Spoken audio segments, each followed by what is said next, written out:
Howdy and welcome to episode 18 of T-Shirts and Shawls. I'm Karen and today is Thursday, January 12th, 2017. First podcast episode of this year. First, before we get started, I will address what might be very obvious. My hair color has changed. This actually just happened yesterday. It is something that I have wanted to do for a really long time. And I've been thinking about it. About a little over a year ago, I actually got like a little purple streak in my hair, but it didn't last very long. And so I finally just decided, let's go ahead and do it and see what happens, and go from there. So yesterday, spent a good chunk of time with my hairdresser, and we actually, bleached it first and then put the color on. I took a really quick picture of my hair while it was bleached, but it was kind of all wild and crazy. And oh my gosh, I'm so glad that is just a middle step of the process, because it looks kind of awful and terrible. Definitely, I am not a kind of a blonde. That coloring just does not work on me. So anyway, so I have purple hair, and I'm gonna see kind of how it goes, what the upkeep is like. I talked about what I need to do with my hairdresser, but I want to make sure it's something that I really can keep up if I want to keep doing it, because I want it to look good. We'll see how it goes and what happens on future episodes. You can kind of see the progress. So anyway, lots of stuff to talk about today, so I think we'll go ahead and just jump right in. For today's shirt, this is a shirt that is pretty new. In fact, it's so new, I think this is the first time I've worn it. But let me go ahead and show you all of it. It says Dungeons and Cats, and it has several cats dressed up as different classes in Dungeons and Dragons. So as soon as I saw this shirt, I had to order it. I'm pretty sure it's a T Fury shirt. I will look that up and put a link to the shirt in the show notes. But I knew I had to have this shirt, and especially appropriate. I'm sure I don't have to say anything more about the cats part. But Dungeons and Dragons, in graduate school, I had a weekly game that I was part of. So it's something that I had always wanted to play, but never really had the opportunity. It was just kind of always in the back of my mind as something I wanted to do.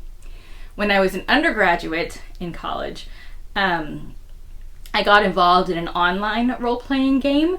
This was before World of Warcraft. This was in the mid-90s. So before World of Warcraft, before any of the visual computer games that you could do for role-playing, it was all completely text-based. Anybody who is familiar with that, these were usually called MUDs, or sometimes there were a couple of other names, and the one that I played on was called Nirvana. Anyway, especially my freshman year, but throughout my undergraduate years, I spent a lot of time on the computer playing this role-playing game.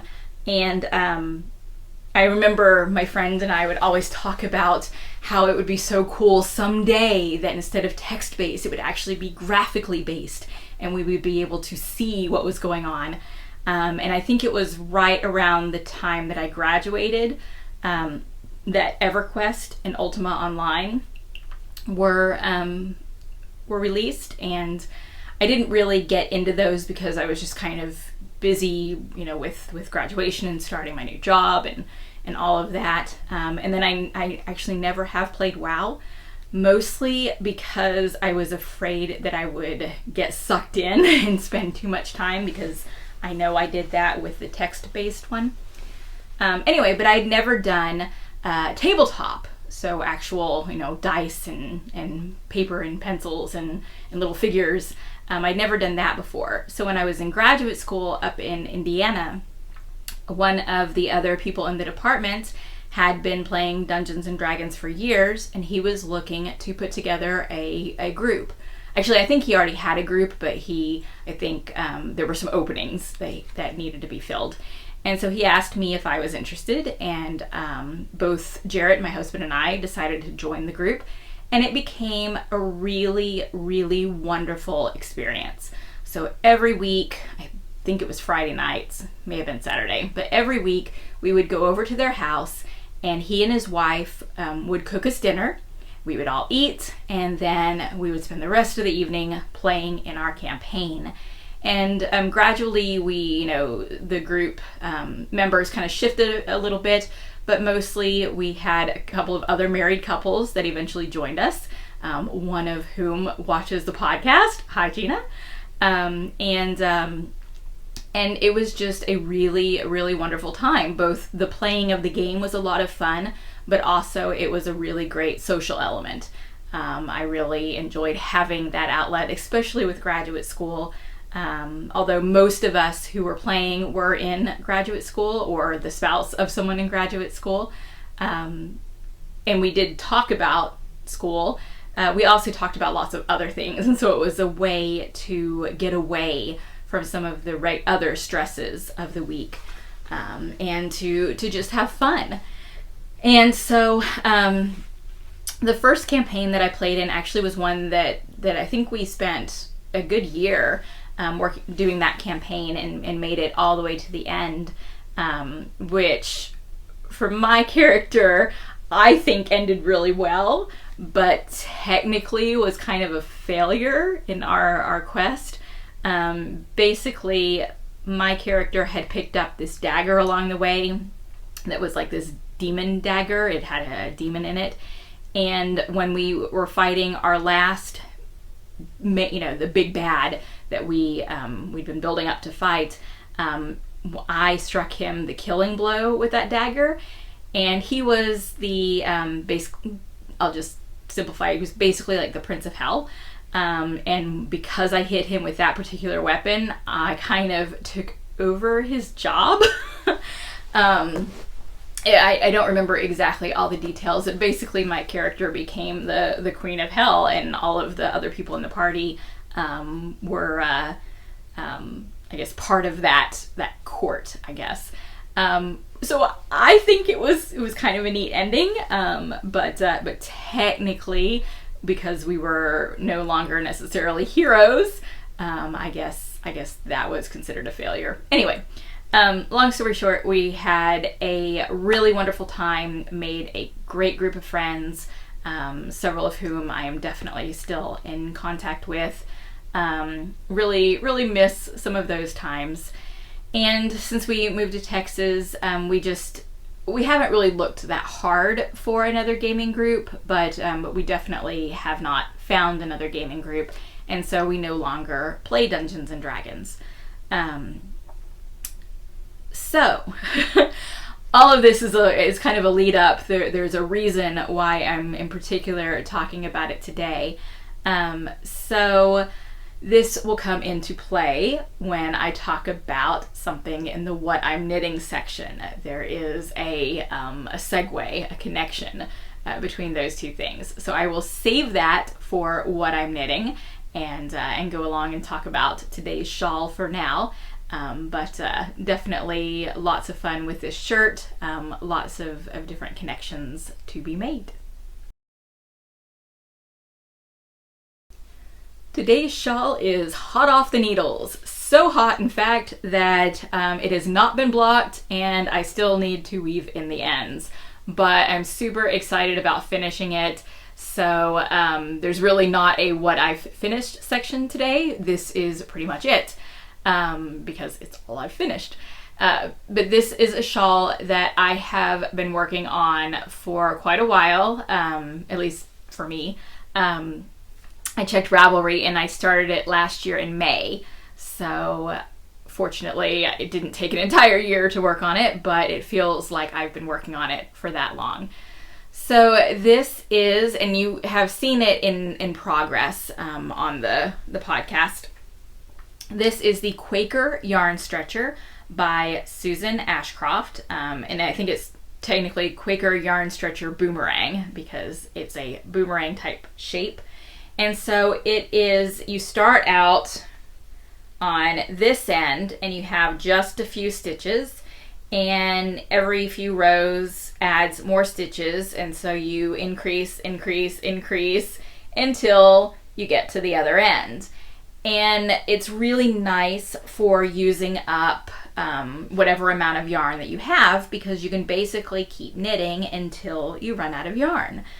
So I picked this pattern because I used some handspun yarn for it, and I wanted to make sure to use every last bit of handspun. I did not want to have any left over. And in fact, I think I did a pretty good job, because that is what I have left over. So maybe I could have gotten another row or two on, but I think playing it safe is good. And then I have this teeny tiny leftover, so did not have much of this go to waste.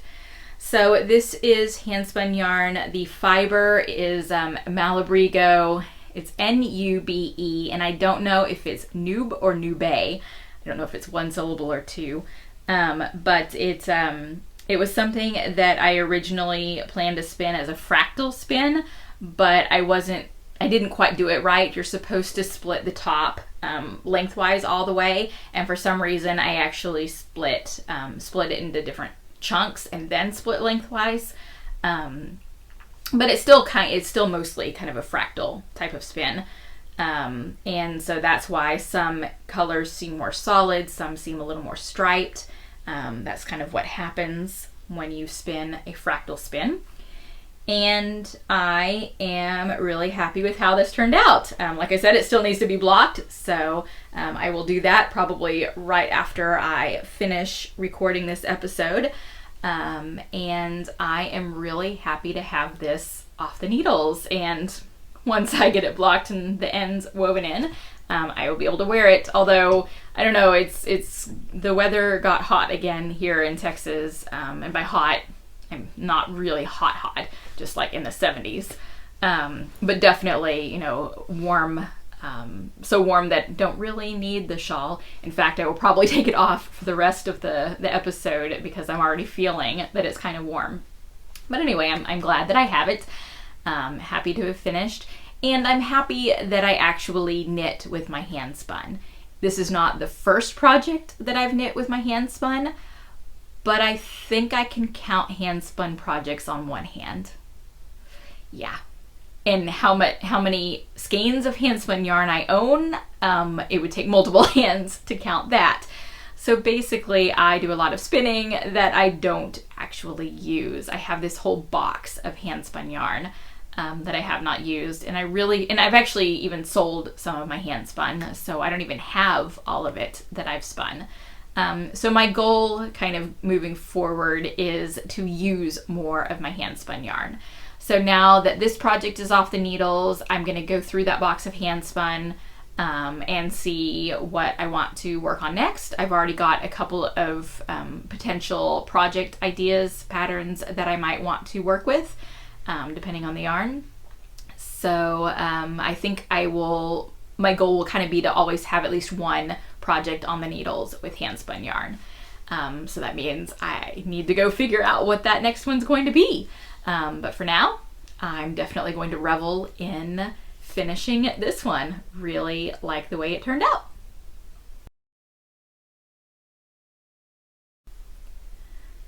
For what I'm designing, I am still working on the book project. I have the fifth project. Hang on. I have a little chart. 1, 2, 3, 4. Okay, I've finished 4. There, I looked over. I have a chart on my wall that tells me is the yarn dyed, is the pattern draft written, has the sample been knit, and then is the pattern draft finalized, so I can check off each step along the way. So I have the 5th project currently on the needles, and I have to admit I am not happy with the way this project is turning out. So not happy that I think I've come to the decision that it just needs to go. And I think I'm going to make that official and do that right now. So I didn't get very far on it. I'm not even telling you what it is or really showing you the stitch pattern because it's still a little bit of a secret. But I am taking this off the needles. I'm putting the needles aside, grabbing my cake of yarn, and I am just going to unwind it because I know this isn't working. I need to go back to the drawing board. I think that the original concept didn't quite work, and so I need to go back and figure that out. So that is what I'm going to do over the next couple of days, and then get this project, the new version of it, back on the needles. I have a really good idea of the direction that I want to go instead, so I just need to actually do that.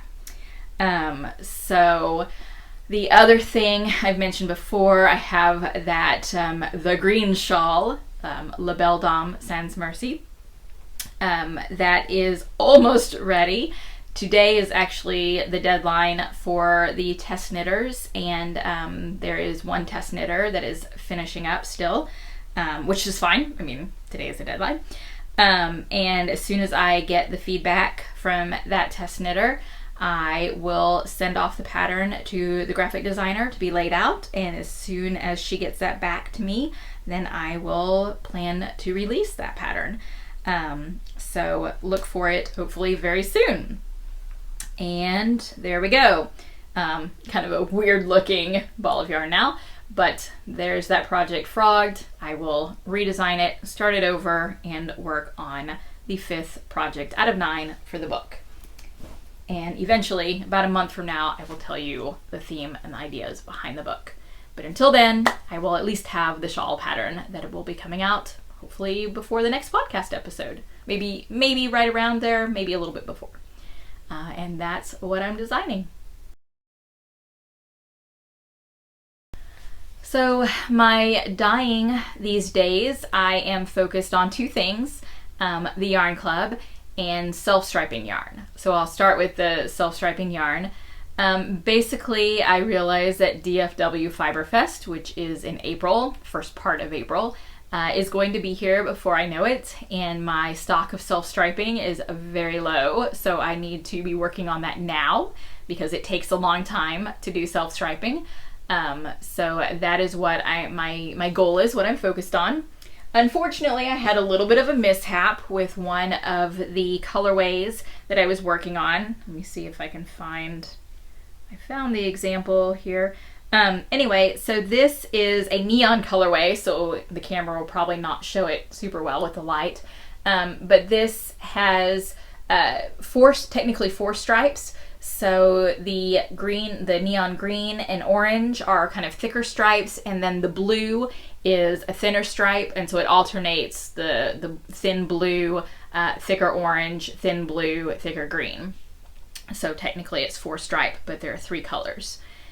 And when I was dyeing this one, I noticed on the neon green that there must have been a little clump of dye powder that didn't fully dissolve, because there was a big splotch that showed up on the yarn. And this is a colorway that I dye 6 skeins at a time, so I had 6 skeins that potentially had a blotch. So that was pretty upsetting. So what I did is, when I went to reskein the yarn, and I know this particular skein had a blotch that was showing, and now I can't find it.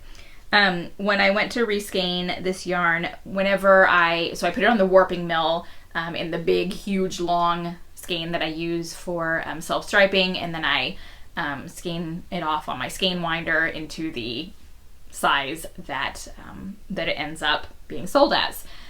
So whenever I came to that section, so it took longer to reskein this one. Whenever I came to that section, I would inspect, that particular strand, and if there was a blotch on that skein that I was winding at the time, then that skein became I'm gonna say throwaway skein. I don't literally throw these away, but basically a non-sellable skein.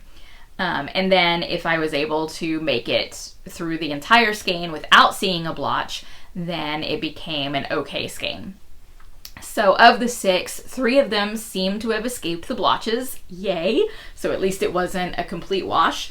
But 3 of them did have enough, size of the blotch that would affect your knitting. So basically, and I can't believe that I can't find it. Maybe this isn't the right skein. Oh, here's, okay. Well, this one just kind of makes it look a little bit dirty, but so I don't know. Well, ooh, that light is not good coming in from the side. But there is a dark blotch. Maybe back up over here. You probably now can't see this, but a dark blotch that's about that long, so about that wide, and that's about the width of a stitch. And so as you're knitting along on this, you would suddenly have one stitch that would be a darker green. And my philosophy when I'm dyeing is that if it's something that I would get kind of upset or bothered by, as if I were the knitter knitting this yarn, then that is not something that I want my customer to have to deal with. So enough that an entire stitch is going to be a different color, I think that is not acceptable. So I've got 3 skeins like that I need to figure out what I'm going to do with. I will probably over dye them. When you over dye something, dye is still transparent, and so you see, you don't completely cover up everything. So unless you dye it black, and even then sometimes you can still kind of see things. So I have to decide, especially because I have all the other 2 colors in this. Gosh, that light just makes this really washed out. I have to decide what I want to do, because if I throw it in green, then this blue and the orange, especially the orange, is gonna just really not look good if I blend it with green. So I may have to go with a gray or black kind of wash over it and see what happens. So it'll definitely mute the colors and they won't look nice and neon, but maybe I can get something usable out of that. So we'll see what happens with those skeins. I need to experiment. I'll probably do like 1 skein at a time instead of throwing all 3 into the same one, and maybe get some different things. Sometimes that is how I end up with quest skeins that are not a normal colorway, and they'll actually be called quest number whatever number, because sometimes there are skeins that got blotches and I over dye and to kind of get rid of that blotch, or to I guess cover up the blotch, so it becomes a completely different color, but the yarn itself is still quite usable. So I've got to figure that out. Otherwise, I'm gearing up for the release of the opening of the next yarn club. So I've mentioned it before, based on the story of Tristan and Isolde. It will open on Monday the 16th, and the website, which I will link in the show notes, is roundtableyarns.club. Although if you go to the roundtableyarns.com, there is a link for Yarn Club. Right now it has a countdown to, I actually have a little countdown timer on it to the opening of the Yarn Club. And then on Monday, or I will be completely honest, on Sunday evening before I go to bed, I will add in the link to the sign up page so that you can sign up. I decided not to go with PayPal for this time around. For the past 2 yarn clubs, I used PayPal. I wanted to have a quarterly payment option, so either completely upfront, monthly, or quarterly, since this is 9 months. And PayPal did not let me have a quarterly option. So I used another kind of payment system that actually handles subscriptions, and I was able to have all 3 of those options, so upfront, monthly, or quarterly. And also kind of create it so each page kind of looks really nice, and I hope that it's really easy to sign up. That does mean it does not use PayPal, so it will ask you to enter your credit card. The very behind the scenes thing is a payment processing system called Stripe. I don't know if it's something you've heard of, but I have used it before for my editing work. So if you're curious, the very back end is Stripe rather than PayPal. But I think it looks like it will be a good system for keeping up with subscriptions. So we'll give that a try, and that will open on Monday. Again, if you're watching this after that, so that's Monday, January 16th, 2017, and it closes January 31st, 2017. So between the 16th and the 31st, make sure if you're interested that you go to the website and sign up. And then if you have any questions about it, definitely feel free to ask. 9 months, so 9 different bases, 9 different colors. I have finalized I finalized all the bases. I have finalized 8 of the 9 colors.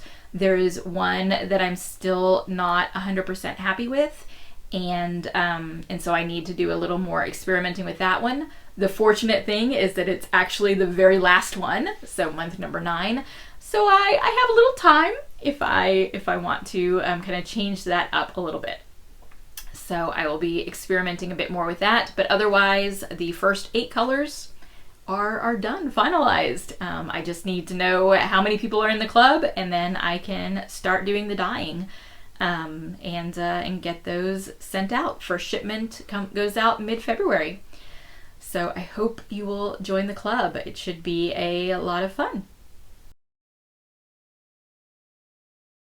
I have one thing that has been added to my stash since the last podcast episode. This was a wonderful gift from, I actually mentioned her earlier in the episode, from Regina.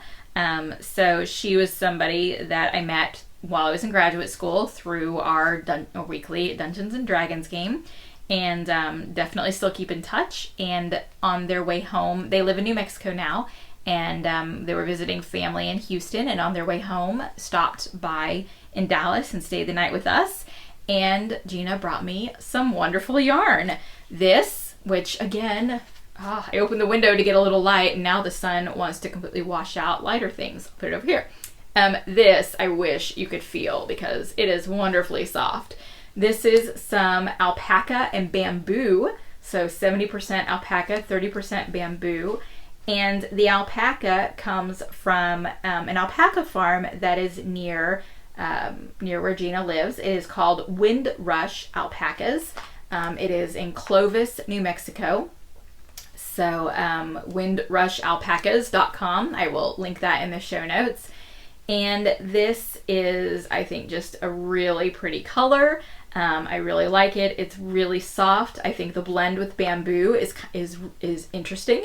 I think that will, both alpaca and bamboo are very drapey, so that will need to be taken into consideration when I decide to knit it. Because it is so soft, I think it needs to be something that gets worn on the neck, so it'll probably be a cowl, and probably a cowl that, needs a lot of drape to go with that alpaca and bamboo. So thank you, Gina, for the gorgeous yarn. I'm going to have fun finding a project for it and then working with it. I actually have a what I'm spinning section for this episode. So I mentioned this in the Ravelry group for the podcast. So if you look at that group, you may have seen it. But if not, basically my thoughts were, I really enjoyed knitting the project piece KAL. Every morning I got up a little bit early. I went into we call it our library area, sat down, and I worked on knitting project piece before I looked at my phone, checking email or Facebook or Instagram. And I started off my day with that bit of knitting. And for some reason, when I finished project piece, even though I still was doing the knitting in the morning, I also kind of lost that not checking my phone. I guess that temptation was back. And so I wanted to find a project that I could work on that would allow me to feel that same kind of meditative quality that I felt with the project piece KAL, and kind of give me that extra little push to not check my phone first thing. And then I was also thinking, gosh, I haven't had a spinning section in an episode in quite a while, mostly because I've been doing very little spinning. And I find spinning to be very meditative, and oh my gosh, light bulb moment. Spinning is meditative. I want something to do in the morning that's meditative. What should I do? I should spin in the mornings. I don't know why it took me so long to figure that out. But it did. I finally figured it out. And so mostly last week I spent every morning working on the project that I had been currently spinning. And I finished the singles. And then this weekend on Sunday, I did the plying. And I did a chain ply because the colors in this, I felt if I had tried to do a 3-ply, which was my original plan, would blend together and get a little bit muddy. You'll see when I show you the colors. So I'm really happy with how it turned out. I'm very glad that I chain plied it. So this is my latest skein of handspun yarn. So you can see definitely has some reds and blues and oranges, which especially the blues and oranges, if those had mixed together in a 3-ply, then it would have created mud. So with the chain ply, I was able to, I guess, preserve those sections of color. So I do still get the different colors, and when I knit it, they will mix a little bit, but it definitely won't be as muddy as if they had actually plied themselves together. So very happy with how this turned out. I have washed it, but I have not checked to see my yardage. It should be a fingering weight as far as the weight of the yarn, and it was either 3.5 or 4 ounces. It actually doesn't say. 4 ounces. 4 ounces, so it should be, if it's fingering weight, then it should be about 400 something yards. So I'm not sure yet what I'm going to do with it. I actually looked on Ravelry for pattern ideas, have a few ideas. This may go on the needles right away, I'm not really sure. But anyway, the fiber is from 2 If by Hand. This is the Secret Lives colorway, and it was, the fiber itself is Finn, so this was the first time I had spun Finn, and it was dyed by Maite. 2 If by Hand was a 2-person dyeing business, and I say was because rather unfortunately 2 If by Hand is no longer dyeing. Last year they decided that both of them with their jobs basically just got too busy to really be able to do 2 If by Hand at the level that they wanted to do it. So they closed 2 If by Hand, but both of them are local to me, so I do actually know them. So sad to see that business close, but at least they did some really lovely stuff while they were dyeing, and now I have this wonderful skein of yarn that I'm actually going to use and do something with.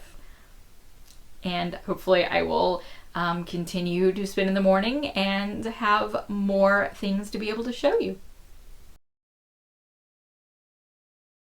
For what I'm knitting, I have a few projects currently on the needles. I believe you have seen this before, but it was a much earlier version of it.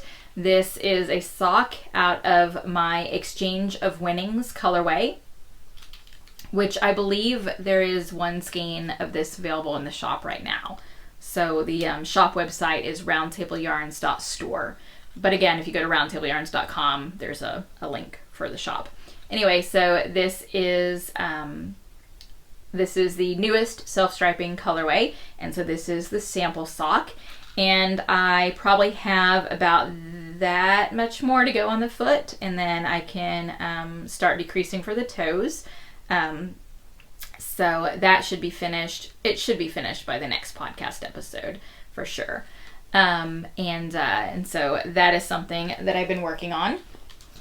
The next project that I've been working on, and I've only gotten a little bit started on this so far, is my knit along project for the podcast. So the quick little thing about the podcast, the knit along for this first quarter is any shawl pattern that has been in your queue or your favorites for at least a year. And if you do not have anything in your queue or favorites that has been in there for a year, then any shawl that was published at least a year ago. So for me, that shawl, and I told you guys this last time, is the Elizabeth shawl by D. O'Keefe. and I am knitting it out of some lace weight yarn. It's been a long time since I've knit with lace weight. And I cast on and I did the first chart. So I have the teeny tiny bit started of this project. Basically, I need to get stitch markers on here to mark the center stitch. And where I usually sit to knit, I only had one stitch marker sitting there. Whenever I have stitch markers for the center stitch, I like to use stitch markers that do not have the dangly charms on it. I love using those, especially the ones by Ann Tudor, the glass ones like the little sheep and stuff. But for some reason, when I'm doing the center stitch, I like them just to be plain circles with no decorations. And I only had one of those sitting beside me. So that was my excuse that I didn't physically get up, walk all the way to this room and get the another stitch marker like that. So now that I'm in this room where the stitch markers are, I'm going to grab another stitch marker, put it in this bag so that I don't have that excuse to not continue working on it. Anyway, I prefer my knitted fabric to be denser, tighter. I like my stitches to not be very open, even in lace work. So with lace weight yarn, I'm noticing that the stitches are pretty open. And so I have to admit that it's taking a little bit of adjustment to get used to knitting the lace weight yarn. So that's something that I'll see as I go, how well I like knitting with lace weight and if I want to continue doing that. Because I do have several skeins of lace weight in my stash that I have not used, and so I should decide whether or not I want to use them or if I should perhaps find new homes for them if I'm not going to use lace weight. So those are two of the projects on my needles, and then I will put back on the needles the project for my book. Oh, that's the wrong one. This bag. So the big thing for what I'm knitting that I'm super excited about that I mentioned in the t-shirt section why I'm wearing the Dungeons and Cats t-shirt is a mystery knit along that I am part of.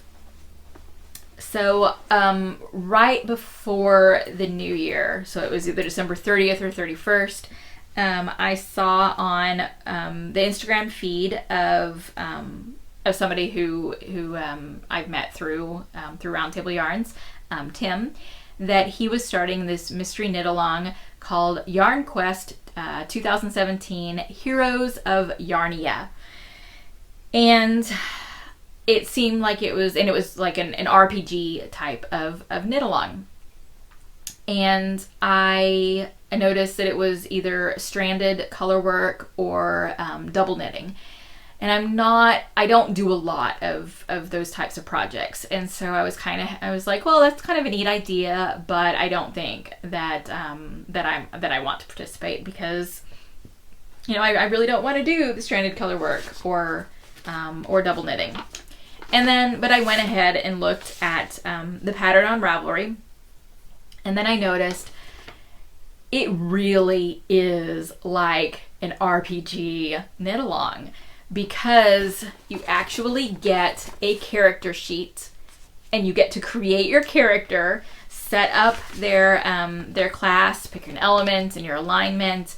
You have your stats and your skills, your equipment, all of this stuff that you get to pick and decide, and then your charts that, so basically it's charted, so it's color work.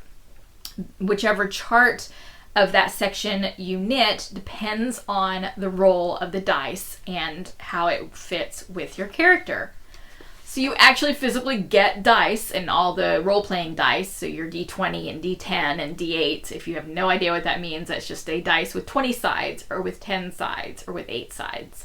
And you actually physically roll and pick in which chart you knit depends on your roll. And I have to admit, once I saw that there was actually a character sheet and, it's fully developed, there's a story that goes along with it. And so you read each clue, you read the story until you get to a section where you roll, and that's where you figure out what you're going to knit next. Plus, the whole quest starts off because you have a feline companion, so a cat, who basically leads you on your quest. Okay, this just feels like it was made for me. I mean, and so Dungeons and Cats, again, t-shirt, very appropriate. So I'm just super excited about that. I went through my stash, and it calls for 800 yards of each color. So basically with fingering weight yarn, that would be about 2 skeins, usually, of each color. And because I buy yarn, usually 1 skein here and 1 skein there, I really didn't have 2 skeins of 2 colors that I felt would work well in a color work project. Hey, I'm a yarn dyer. I get to pick and dye my own yarn. But I also didn't want to wait a long time, wait for the yarn to dye and then to dry. I wanted to get started because like I said, this was the day or 2 days before the Knit Along started. And I didn't want to wait. So I went through my stash. So this is Camelot, the fingering weight merino cashmere nylon. And I had several different color options that I was looking through. And then I finally decided on these 2. I should probably put the glowing one further away from the sunlight. I don't know if that helps. Anyway, so this is the charcoal gray. This is Night. And then this is kind of a very bright green, not quite neon. There actually is a neon, this is a 2-layer color. There's a neon color underneath and then a non-neon color on top. This is called Dinadin. So Night and Dinadin. And I thought that these looked really neat together. Probably if I were dyeing from scratch, not just going with what I had in my inventory, I might have picked something different. But I'm actually really happy that it ended up this way because I really like the way it looks. And I'm actually going to show you just a little bit.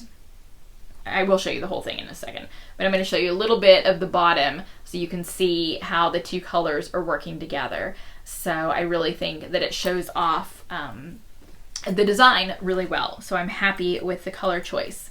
Anyway, so each little section, like I said, you roll your dice and you decide what you're going to do. So although this is a mystery knit along, and the designer, who is Tanya, Tania, her last name starts with an R, like Richter. I will link to the pattern in the show notes for sure. Anyway, so she has asked that you keep spoilers to the spoiler thread, and that your first project picture on Ravelry is spoiler free.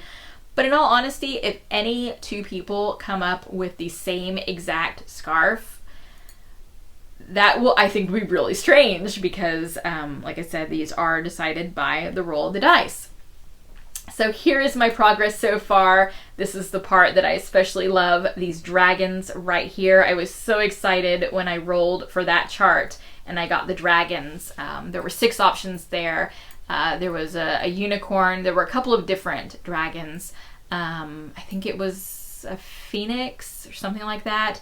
Anyway, so a couple of other things, but this was the one that was my favorite on the chart. And when my roll actually came up with this, super excited. Yeah,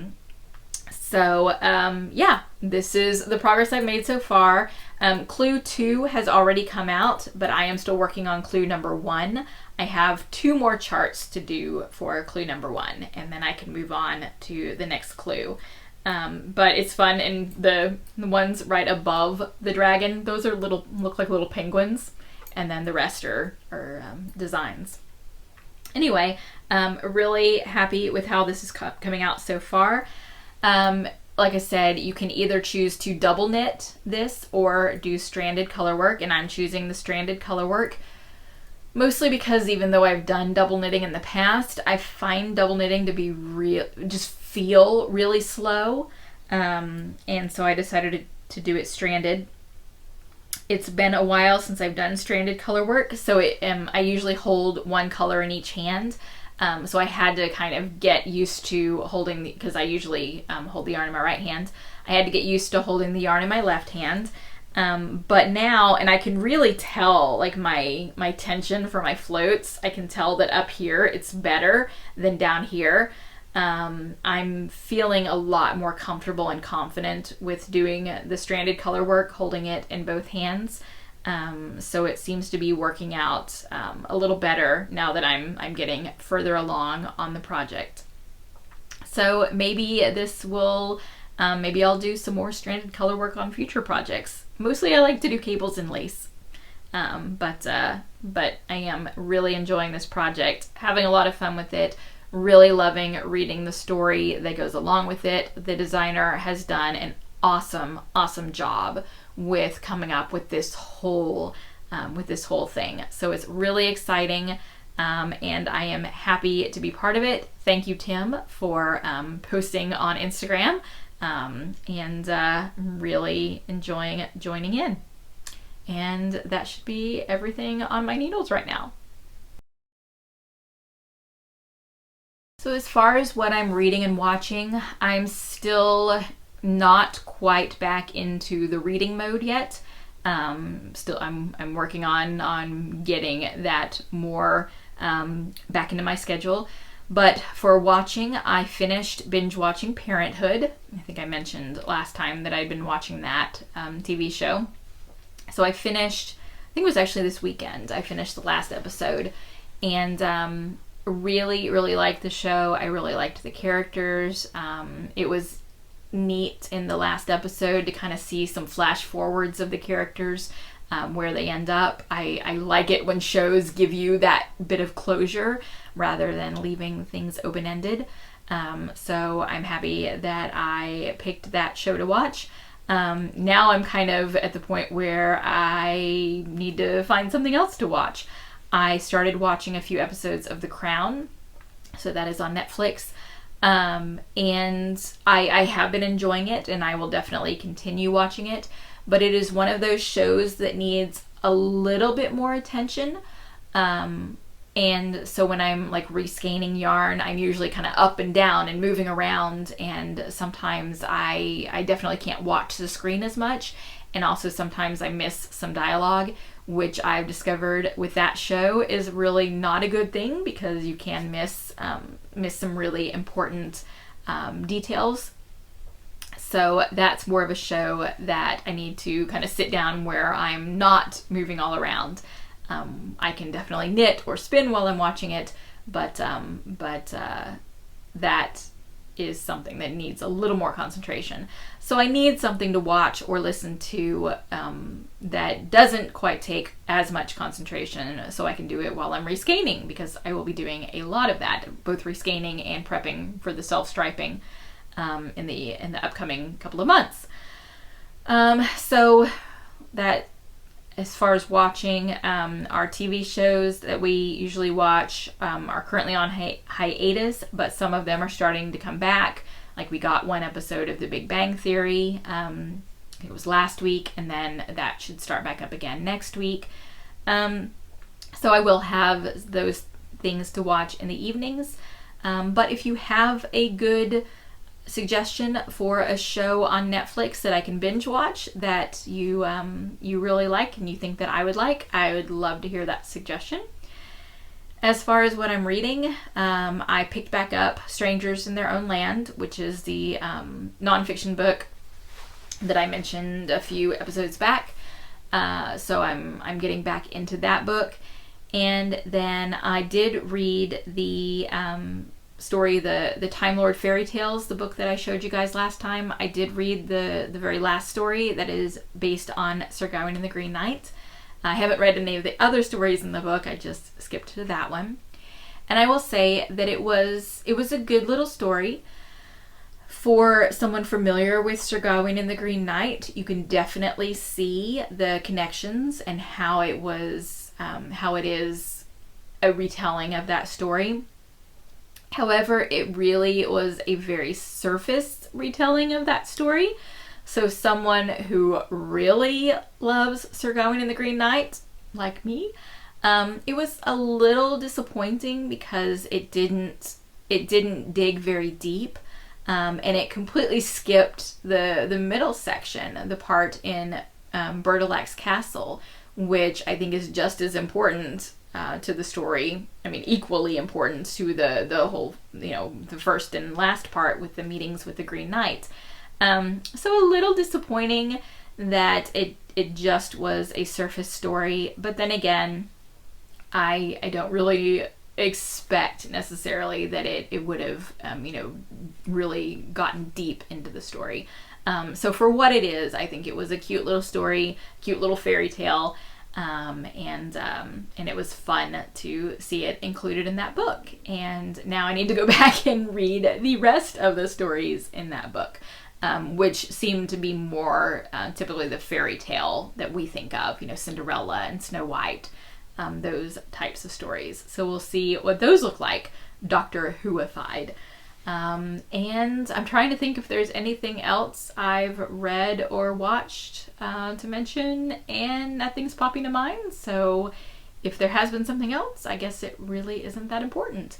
But hopefully I get back into reading. I've downloaded a few books lately that look really good, so I think I will give at least one of those a try and see what happens. So that's it for this episode of the podcast. Thank you so very much for watching. If you would like to discuss the podcast, there is a discussion thread on the T-shirts and Shawls podcast group on Ravelry.